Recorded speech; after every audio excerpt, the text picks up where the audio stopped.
Jonathan Dorr hit on 16 of 21 kicks. Special teams, any concerns there? How have the coverage units been on punts and kickoffs and return units? Chris Tyree obviously factored in well. Kyron Williams is a loss there in the punt return game. I'm always worried about kickers and punters. As a former football coach, I'm always worried about kickers and punters. I don't care if they're 4-year starters or not. They're a different breed. I think kicker is an interesting one because they got a kid in from Arkansas State named Blake Grupe. And he's a 5'8", 155-pound kid. And he's basically automatic from 40 yards in. But he's never really kicked a lot of balls outside of 40 yards, So you ask yourself, like, okay, well, what if they need like a 45-yard game winner? Does he take that job too? Does redshirt freshman Josh Bryan kind of take that role? I think, they like his potential, but, he's not ready yet. So they went out and got a grad transfer for competition. They're going to have a new punter this year because Jay Bramlett transferred to LSU. That was the only player that Brian Kelly took with him was their punter. So, just there was, who's going to go with Brian Kelly to LSU? The punter did. So, there you go. Good job there, Brian Kelly. And so, I mean, to me, that's kind of the concern is like, look, you're going to need, there's going to be a game that's going to come down to a field goal at the end of the game, right? Like, are you going to be able to have a guy that can make that kick? Well, if it's from 35 yards in, I feel pretty good about it based on what Blake Grupe did at Arkansas State. But you and I both know, Mark, that kicking a game winner at Arkansas State's a little different than kicking a game winner in the shoe. You know what I mean?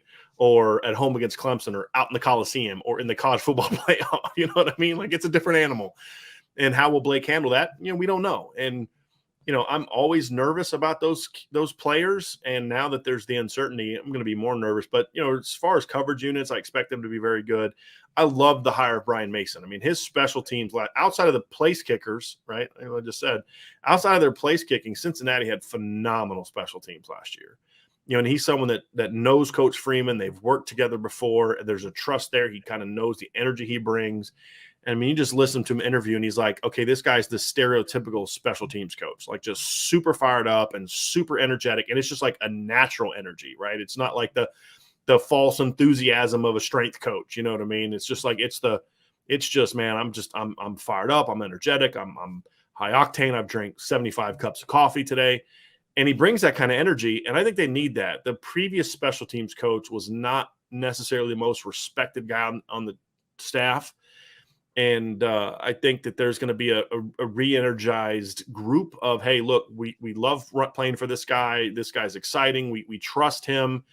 And we're gonna go out there and do what we need to do. And there's certainly a lot of athletes to be good in coverage. They should be good in kick return if they actually let Chris Tyree do it. I think punt return is going to be just find a guy that can fair catch until you find someone who can maybe do something different. I think that's going to be because punt return has changed a lot in recent years with the rugby kicks and all that, where you just don't see the spread punt like you did back in 1988 through 90 when Rocket Ismail was returning kicks, and 90 of your guys at the snap of the punt were retreating, and then you had your two gunners, and if Rocket can make the gunners miss, he was out, and then Notre Dame was so loaded at punt returners in 88 that Rocket Ismail wasn't even their main punt returner. It was Ricky Waters, and so it's just a different era. The rugby punt has really changed things. So I just don't get as worked up about the lack of punt returns as I used to. But so to me, catching it is priority number one. But if you can get a guy back there that can catch it and you trust him, but also a guy that's athletic enough to make a guy miss and do some damage, that only helps you, right? Like, I don't get worked up about not getting returns in the punt game, but it doesn't mean I don't like them or don't appreciate how important they are. If you can, catch a ball at the 30 and just get 15 yards, 15, 20 yards, and all of a sudden you're starting near midfield, that's a big difference. You just got your offense a first down or two. So it plays into the field position battle.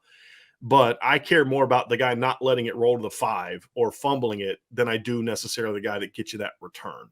That's just kind of my take on it. Until the rules change and, different things like that, if they ever do, and I don't think that they will, because I don't think the NCAA or any level of football has an interest in doing things that create more returns. That's just the nature of it. So I just think you have to be you have to adapt to it and say, be more aggressive with your block stuff as opposed to trying to spend too much time on returns. Doesn't mean you don't do returns, but just there's other things to me that are more important than that. Yeah, it's obviously been minimized in recent years, no question about that. And it's more important, as you mentioned, just secure the football on the offensive side, and in the coverage game, just have a good punter who's going to pin the opponent deep and tackle. Right.